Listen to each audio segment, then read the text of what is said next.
영상 잘 보셨죠? 채비라는 말은 한자가 없어요. 우리나라 말이. 우리 수사 우리 말이죠. 채비할 때잖아요. 겨울 채비를 하시잖아요. 이사하시는 분들, 이사하실 분들, 또 여러 가지 채비가 있잖아요. 채비할 때. 그런데 우리가 정말 해야 될 채비가 무엇인지 오늘 말씀을 통해서 알아보겠습니다. 오늘은 성서주일인 동시에 교회력으로 대림절 첫째 주일이에요. 대림절 뭐 이러면 좀 생소했던 분들 계시나요? 대림절은 4주가 되죠. 근데 대림절이 교회력의 시작이라는 거예요. 우리가 쓰는 달력은 새해 1월 1일이 시작이지만 교회력은 12월 첫째 주 성탄절 4주 전이 시작인 것입니다. 그 이유가 무엇인지 한번 대림절의 의미를 나눴으면 좋겠습니다. 대림절을 사는 오늘 현대인들에게 대림절이 과연 무슨 의미가 있을까요? 기독교인들에게 대림절 이거 뭐 꼭 필요한 것이야? 내년 맞이하는 것인데 이렇게 생각할 수도 있죠. 대림절 영성이 가장 절대적이었던 시기가 언제였을까요? 초대교회, 초기 기독교인들에게 대림절은 정말 중요하고 어찌 보면 가장 절실한 마음이 가득했던 때였다는 것이죠. 왜 그랬을까요? 자신들이 직접 목격한 부활 실천하신 예수님께서 다시 오신다고 말씀해 주셨기 때문이잖아요. 주님의 말씀대로 다시 오실 주님을 기다리고 또 기다리며 대림절 영성을 통해서 모진 고난과 핍박과 환난을 참고 견딜 수 있었다는 것이죠. 그 영성이 어떻게 보면 대림절 영성이에요. 대림절 영성에서 기독교의 신앙이 시작되었다고 볼 수 있는 거죠. 오늘 사는 우리네 기독교인들에게도 절대적으로 필요한 것이 대림절 영성 아닐까요? 왜냐? 주님이 언제 오실지 분명한 것은 주님이 다시 오신다는 것이죠.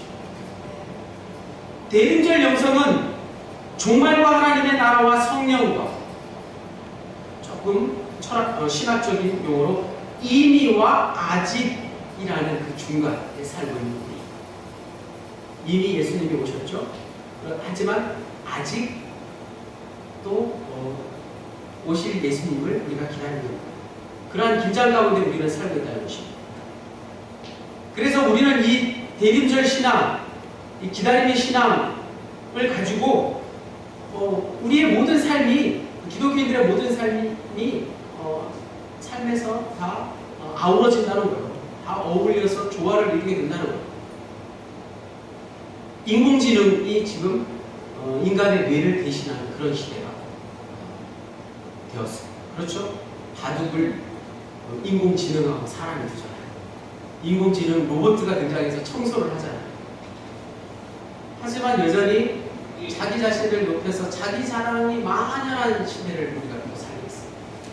한번 대화를 할 때 잘 한번 대화를 들어보세요. 인간이 나누는 대화의 절반 이상은 다 자기 자랑이에요. 자기 자신을 좋게는 홍보하지 않고는 알리지 않고는 서로 교통할 수 없기 때문이죠. 서로 필요한 것을 애써 SNS 같은 것을 통해서 공유하지 않고는 견딜 수 없는 그런 시대를 우리가 살고 있다는 거죠. 그래서 이러한 시대적 정신이 만연한 지금 현대를 뚫고 나갈 수 있는 영적인 무기가 우리에게 필요한데 그것이 바로 무엇이라고요? 성령의 검이겠죠. 에베소서 6장 말씀에는 성령의 검이라고 말씀하고 있는데 바로 대림절 영성이 필요하다. 기다리는 신앙이 필요하다는 것입니다. 소망이라고 할 수 있죠. 어찌 보면 이러한 대림절 영성은 기다림의 신앙은 구약시대 이스라엘 백성들에게도 있었다는 것입니다. 오늘 우리가 읽은 본문 말씀이에요. 하나님의 말씀을 구약시대 이스라엘 백성들에게 전한 선지자들의 말씀을 통해서 확인할 수 있다는 것입니다.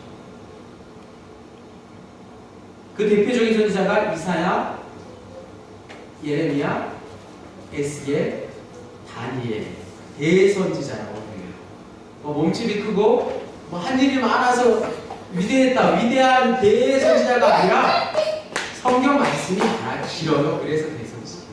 소선지자는 한 일이 작아서 소선지자가 아니라 성경 말씀이 작아요. 그래서 소선지자 이렇게 분류합니다. 자, 오늘 예레미야 눈물의 선지자라는 별명을 가지고 있는데요. 이사야, 에스겔, 다니엘과 함께 구약의 4대 대선지자로 불리는 이 예레미야 선지자는 레위인의 도시 아나도이라는 곳에서 소명을 받았어요. 젊었을 때 소명을 받았습니다. 18살 정도에 아주 일찍이 하나님의 선지자로 부르심을 받았습니다. 그가 지은 예레미야서의 주제, 예레미야가 굉장히 말씀이 길죠. 같은 말씀이 계속 지루하게 장황하게 계속된다고 생각할 수 있는데 굉장히 어려워요. 실제로 말씀을 읽어보면 그 말씀의 핵심은 바로 말씀과 비판이에요. 하나님의 말씀과 백성들의 모습을 비판하는 말씀과 비판으로 요약할 수 있습니다. 예레미야가 받은 하나님의 말씀은 참으로 비탄스러운 메시지였어요. 왜 그랬어요? 그가 생각이 불만이 많아서 그랬던 게 아니라는 거예요. 그가 나쁜 말을 해주고 싶어서 자신의 사고가 나쁜 말만 하는 그런 사람이어서 그런 게 아니었다는 거예요. 그 시대적 상황을 알면 누구나 옳은 말을, 바른 말을 비판스러운 말로 하지 않을 수 없었다는 것이죠. 왜 그렇죠? 목이 고준 이스라엘 백성들은, 유다 백성들, 구체적으로 남유다 백성들은 유다가 망하는 때에 또 정신을 못 차리고 있어요. 남유다의 왕이 19명이 있었어요. 르호보암, 솔로몬의 아들 르호보암부터 맨 마지막 시드기야까지 19명의 왕이 있었는데 그 중에 15대 왕 요시야, 그리고 여호아스, 여호야김, 시드기야, 이러한 시대, 즉 유대가 멸망하기 전에, 유대가 멸망하기 직전 약 40년 동안을 하나님의 선지자로 사역했으니 얼마나 하나님의 진노의 그 백성들을 깨우쳐야겠습니까? 백성들에게 싫은 소리를 하지 않을 수 없었던 것이죠. 예레미야 말씀 가운데 가장 유명한 성경 구절이 오늘 예레미야 33장 3절에 나와요. 다 같이 읽어볼까요? 예레미야 33장 3절 시작. 너는 내게 부르짖으라. 내가 내게 응답하겠고 내가 알지 못하는 크고 은밀한 일을 내게 보이리라. 이렇게 말씀하십니다. 부르짖으라. 부흥에 가면 이 말씀 꼭 강사님 하시지 않습니까? 그래서 막 우리도 부르짖으면서 기도하세요. 그런데 시대적 상황은 틀리다는 거예요. 예레미야 선지자가 말하는 이 부르짖음은 통에 자복하고 자신의 죄를 정말 콧물을 흘리면서 하나님 앞에 회개하라는 그 촉구의 말씀이 강한 것이죠. 주의해야 할 것. 예레미야 33장 3절 말씀을 우리가 묵상할 때 주의해야 할 것. 그것은 특별한 일이나 큰 일에만 하나님께 소리내어 부르짖으며 기도할 것이 아니라 우리의 일상에서 크고 작은 모든 일에 하나님께 소리내는 사람이 되어야 된다는 것이죠. 크고 작은 일은 조금만 소리 지르고 중요한 일에만 크게 부르짖고 이런 게 아니라 일상의 소리를 하나님 앞에 내가 드러낼 때 하나님의 세밀한 음성을 들을 수 있게 되고 우리가 알지 못하는 일까지도 하나님께서 다 이루어 주실 줄로 믿습니다. 자, 14절 말씀 다 같이 읽겠습니다. 시작. 여호와의 말씀이니라. 보라, 내가 이스라엘 집과 유다 집에 대하여 일러준 선한 말을 성취할 날이 이르리라. 아멘. 그날이 이르리라. 오늘 말씀의 제목이죠. 오늘 본문에 가장 많이 나오는 단어가 바로 그 날이에요. 15절에도 나오고 16절에도 나오고 그 날은 하나님의 말씀이 성취되는 순간을 말합니다. 예레미야는 자기 민족의 역사를 하나님의 말씀이라는 관점에서 보았던 것이다. 사람의 말이 아니라 하나님의 말씀에서 이스라엘 백성, 특별히 유대 백성의 운명을 바라보게 되었던 것입니다. 이것이 바로 예레미야를 비롯한 유대 선지자, 이사야, 에스겔, 다니엘 그리고 많은 소선지자들에 이르기까지 그들의 고유한 영성이자 영적인 시각인 것이죠. 바라보는 시각이 다르다. 사람들은 누구나 자신의 운명을 단순히 행복과 불행이라는 단 두 가지 관점으로만 보려고 합니다. 자신이 볼 때 좋은 일이 많이 생기면 행복하다고 생각하고 행복하다고 말하고 거꾸로 나쁜 일이 많으면 불행하다고 말해요. 누구나 그렇죠. 행복하고 불행한 것은 누구나 알잖아요. 그래서 계속해서 좋은 일을 이루기 위해서 애를 쓰면서 살지만 한평생 결국에는 올라갔다 내려갔다를 반복하는 그런 인생을 살게 됩니다. 지금 유대 백성은 바벨론에 의해서 나라가 망하고 포로가 되었기 때문에 자신들의 운명을 가장 불행하다고 한탄하고 있는 것이죠. 그런데 예레미야는 분명 달랐습니다. 예레미야는 하나님의 말씀과 하나님의 말씀이 어떻게 성취되었는가, 성취될 것인가에 집중했다는 것이죠. 그는 자신의 민족과 사랑하는 유대 나라가 망하는 운명을 기꺼이 받아들일 수 있게 되었습니다.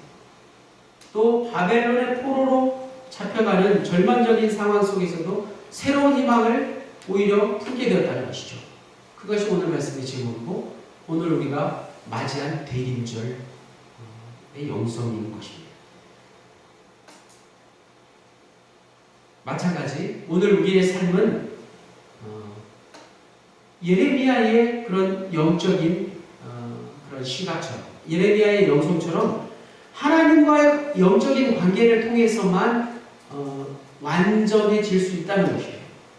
오늘 우리에게 어떤 일이 일어난다 할지라도 그것은 결국 하나님의 말씀의 성취라고 말할 수 있다는 것입니다.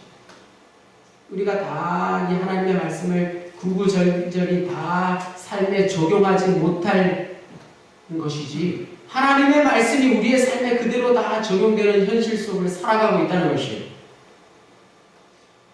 우리에게 어떤 일이 일어난다 할지라도 그것은 결국에 하나님께서 우리를 향해서 계획하시고 우리를 인도하시는 섭리 가운데 있다는 것입니다. 그래서 우리가 어려운 일, 고난을 받아들이는 마음이 달라야 되는 것입니다. 지금 당장은 내가 이해할 수 없지만 결국에 하나님의 말씀에서 벗어난 게 없었구나. 과거를 뒤돌아보면서 깨닫게 되는 것입니다.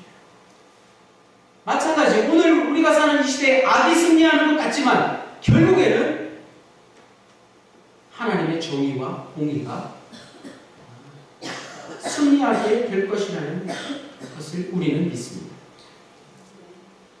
가장 좋은 예가 바로 예수님의 십자가 아니겠습니까? 십자가는 당장 실패인 것 같아 보여요.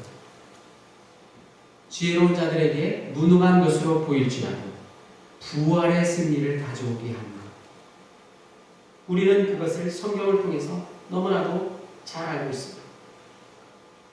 그렇다면 예레미야는 어떻게 민중들과는 달리 백성들과는 다른 마음으로 하나님의 말씀을 가지고 세상을 바라볼 수 있었을까요? 그것을 아는 게 중요합니다. 그 말씀이 성취될 그날이 온다고 당당하게 외칠 수 있었던 것, 그것은 바로 예레미야에게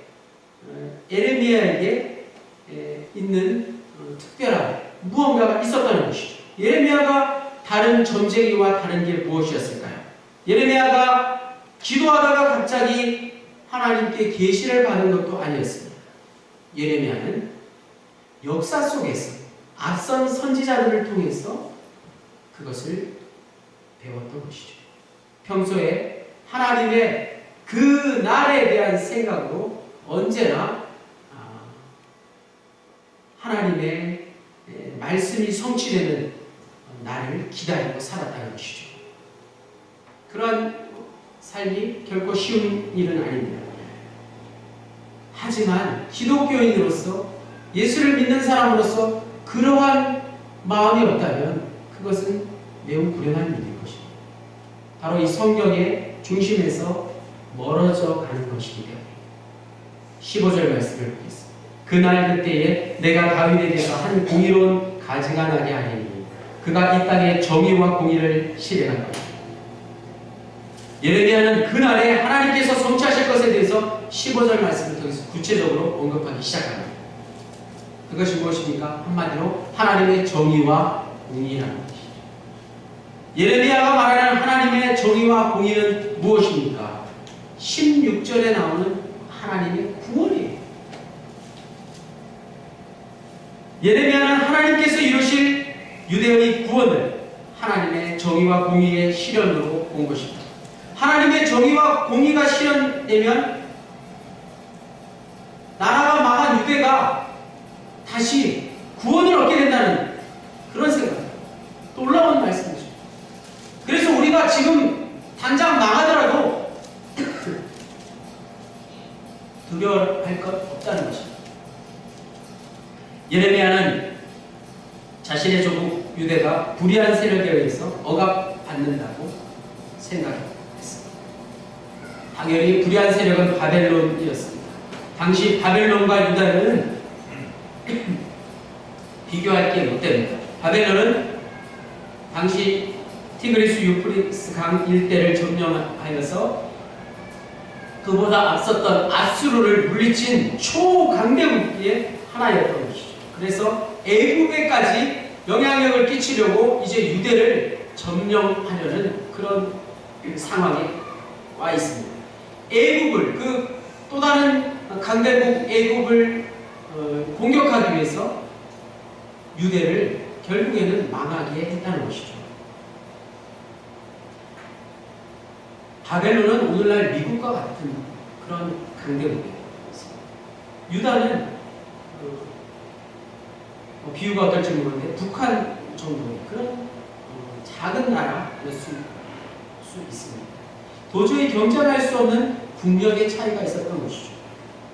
예레미야는 바로 이러한 차이, 강대국과 약소국이 존재하고 강대국이 약소국을 향해서 악을 행하는 행위, 그것을 불의한 것으로 여겼다는 말씀입니다. 그래서 하나님의 정의와 공의가 실현될 때만이 유대가 구원을 얻을 수 있다고 생각하는 것이죠. 오늘도 이러한 일들이 우리의 삶 속에서 당연히 일어나고 있죠. 세상적인 일들은 뉴스를 보시면 여러분들 너무나도 잘 아시는 테고, 우리 교회에서도 이런 일이 벌어지고 있지 않습니까? 강대국과 약소국이 무엇일까요? 우리가 신앙생활하면서 큰 교회들은 점점 더 커지는 거죠. 그렇잖아요. 주위의 대형 교회들의 그 모습을 한번 보세요. 차량 운행을 해서 아침에 큰 버스가 와서 아파트 주민들을 다 이렇게 차량 운행해서 실어 나르잖아요. 여러분 그 현상만 두고 보면 어떤 생각이 드세요? 바벨론의 모습과 다를 바 없다는 생각이 들어요. 그래서 큰 교회는 계속 커지는 거죠. 큰 교회에 나가고 싶은 마음이 드는 거예요. 편하게 신앙생활하고 싶기 때문에.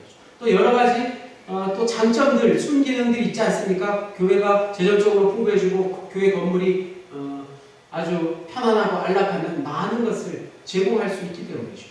그래서 큰 교회는 점점 더 커지고 작은 교회는 점점 작아지고 결국에는 문을 닫게 되는 이러한 일들이 우리 주위에 일어나고 있어요. 지금 오늘 본문의 상황과 다를 바 없다는 것이에요. 세상 얘기가 아니라 우리 믿는 사람들의 얘기예요. 이러한 때에 하나님의 정의와 공의가 무엇일까요?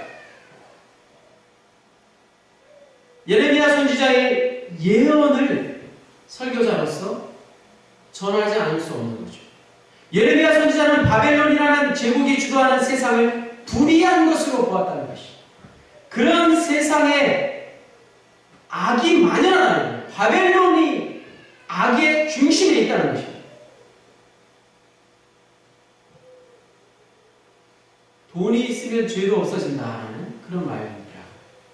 요즘 나온 말이죠. 돈이 있으면 죄도 없어진다는 말이에요. 여러분 동의하지 않으시죠? 어떻게 생각하세요? 그런데 그러한 일들이 벌어지고 있잖아요. 좋은 변호사를 선임하면 1심, 2심, 최종 무죄로 풀려나는 일들, 여러분 뉴스에서 늘 나오는 이야기 아니에요? 1심에 징역 10년, 5년 구형받았다가 2심, 3심 가서 집행유예로 풀려나잖아요. 왜 그렇죠? 좋은 변호사를 영입해서 재판에서 이기면 죄가 없어지는 건 아니겠습니까?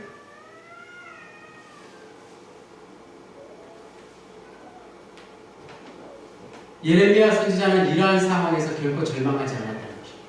그래서 오늘 우리도 이러한 일들을 듣고 보면서 결코 실망하지 않아야 된다는 거예요. 여러분 그러한 이야기들을, 그런 이야기거리들, 뉴스거리를 보시고 한숨을 내쉬면서 실망하실 필요가 없다는 거예요. 오늘 말씀에 집중해 보십시오. 그 날 이르리라는 말씀입니다. 그 날이 올 때 유다는 구원을 받을 것이고 예루살렘이 회복될 것이라는 놀라운 말씀입니다. 이 예레미야 선지자의 이 소망의 말씀을 제대로 알아들은 사람들이 과연 몇 명이나 있었을까요? 예레미야 선지자를 두고 미쳤다고 손가락질 하지 않았을까요? 그렇다면 오늘 이 시대를 살아가는 우리에게 그 날이 이르리라는 이 신앙이 우리에게 진정이 있다면 세상 사람들에게 욕을 듣는 것은 당연한 일일 것입니다. 16절 말씀을 다 같이 읽겠습니다. 시작. 그날에 유다가 구원을 받겠고 예루살렘에 안전하게 살 것이며 이 성은 여호와는 우리의 의라는 이름을 거두리라. 바벨론 제국의 불안한 세상과 불의한 세상과 다를 바 없는 현대사회를 사는 오늘 우리가 이 시대의 사회 정의를 위해서 뭔가를 해야겠다는 생각이 듭니다. 그렇죠? 오늘 말씀 16절 말씀을 들으면 그러한 말씀을 들어야 되는 것이죠. 그러한 생각이 들어야 되는 것이죠. 하지만 또 마음 한구석에 불편한 생각이 들기도 합니다. 이 세상이 다 그런 건데 내가 굳이 나서야 되느냐 이런 생각이죠. 우리 모두가 정의로운 사회를 위해서 인권운동을 해야 되는 것이냐? 우리가 어떤 시민운동가가 다 되어야 하는 말이냐? 그러한 질문에 이렇게 답해드리겠습니다. 그런 기회나 능력이 있는 분들은 당연히 그러한 일들에 참여하십시오. 그것이 기독교 신앙입니다. 또 그러한 일들을 하지 않는다 해도 인권운동이나 시민운동가가 되지 않는다 하더라도 그 문제가 중요하다는 생각과 기회가 닿는 대로 그런 일에 참여할 수 있는 그리스도인들이 모두 되어야 할 것입니다. 그것이 바로 예레미야 선지자의 분노와 절규와 한탄을 하나님의 말씀으로 듣는 사람들, 우리 이 시대를 살아가는 기독교인들이 가져야 할 신앙적인 태도, 대림절 영성 아니겠습니까? 본문을 통해서 우리가 우리 스스로 던져야 할 마지막 질문이 하나 있습니다. 우리 스스로에게 마지막으로 던져야 할 질문, 대림절을 맞이해서 우리가 함께 생각해 보아야 할 질문, 그것은 하나님의 정의와 공의가 성취될 날이 온다는 예레미야의 예언은 유다 역사에서 실현되었나요? 하는 것이죠. 하나님의 정의와 공의가 이 세상에 실현되었을까요? 정답은 실현되지 않았다. 그 후에 예루살렘 성전을 스룹바벨이 다시 재건하고 또 느헤미야가 성벽을 재건하고 유다를 재건하고 회복했지만 잠시뿐이었어요. 유다는 바벨론에 이어서 등장한 바샤, 오늘날의 페르시아 제국과 또 로마 제국에 의해서 계속해서 식민 통치를 받다가 결국에는 나라가 없어지고 전 세계에 뿔뿔이 흩어져서 방랑자 생활을 할 수밖에 없었던 것이죠. 하지만 예레미야의 예언은 전혀 다른 방식으로 실현되었다는 사실입니다. 바벨론을 무너뜨리는 방식이 아니라 훨씬 더 근본적이고 훨씬 더 궁극적인 방식으로 하나님의 정의와 공의가 실현되었으니 그것은 곧 우리가 기다리는 예수님, 아기 예수의 탄생. 그 시대에 이제 많은 사람들이 기다리던 메시아가 아기 예수로 탄생하게 된 것. 그리고 예수 그리스도의 십자가와 부활에 이르기까지 하나님의 정의와 공의가 실현되었다는 사실이죠.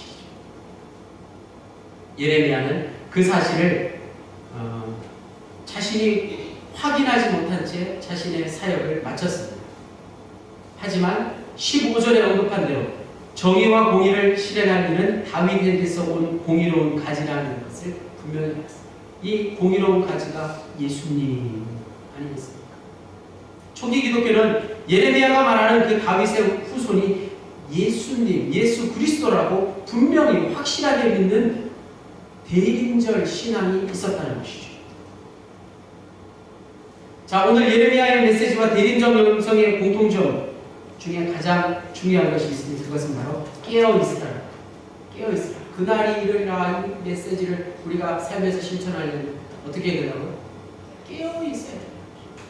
반대로 잠자고 있으면 그날을 어떻게 우리가 맞이할 수 있겠어요? 우리 주위 상황과 형편에 휘둘리지 말고 깨어있으라. 깨어있어야 된다는 것은 참으로 쉬운 일이 아닙니다. 육신의 고난함과 마음이 불안할 때 찾아오는 것이 무엇일까요? 피곤하면 어떻게 하세요? 가장 좋은 거 뭐예요? 마음이 심란할 때 여러분 어떻게 하세요? 잠을 주무시잖아요. 잠이 최고 아닙니까? 잠이 최고 보양 아니에요? 어제 그렇게 고생들 하시고 집에 가서 푹 잠을 청하시고 오셔서 그래도 회복이 되셨잖아요. 잠이에요, 잠. 그런데 주의해야 할 것, 정말 피곤해서 자는 게 아니라 너무 중요한 순간에 기도해야 할 순간에 깨어있지 못하고 잠을 잘 수 있다는 것을 경계해야 된다는 것입니다. 우리의 기도를 방해하는 사단의 활동이 있다는 것입니다. 육체의 잠 이전에 영혼의 잠이 찾아온다는 것이죠. 그래서 육체의 잠을 우리가 항상 경계해야 된다는 거예요. 아무 생각 없이 잘 때가 있잖아요. 육체만 잠드는 것이 아니라 우리 영혼도 영원히 잠들 수 있다는 것입니다. 많은 사람들이 깊은 낭망에 빠져 있을 때, 심란할 때 취하는 건 무엇입니까? 잠입니다. 육신의 잠입니다.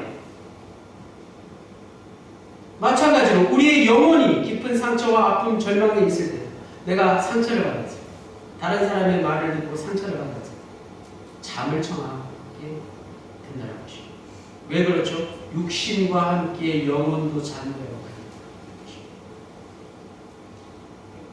사단은 겟세마네 동산에서 밤이 새도록 기도하시던 예수님과 함께 제자들이 기도하지 못하도록 제자들에게 찾아가서 육체적인 잠을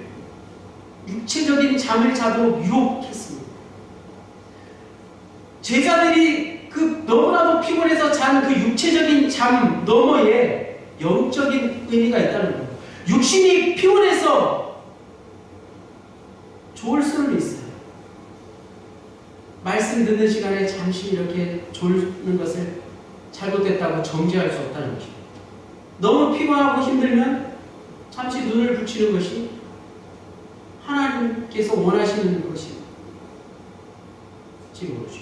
하나님께서 결국 그러한 것은 정죄하지 않으십니다. 그런데 심각한 문제는 영혼이 잠들어서 의도적으로 말씀을 듣지 않는 것. 우리의 영혼의 잠, 그것이 육신의 잠과 함께 찾아온다는 것. 육신의 잠이 깊어지면 깊어질수록 영혼의 잠이 찾아오기 쉽다는 말씀입니다. 그날이 이르리라는 소망을 가지고 사는 자가 어찌 영혼의 잠에 취할 수 있겠습니까?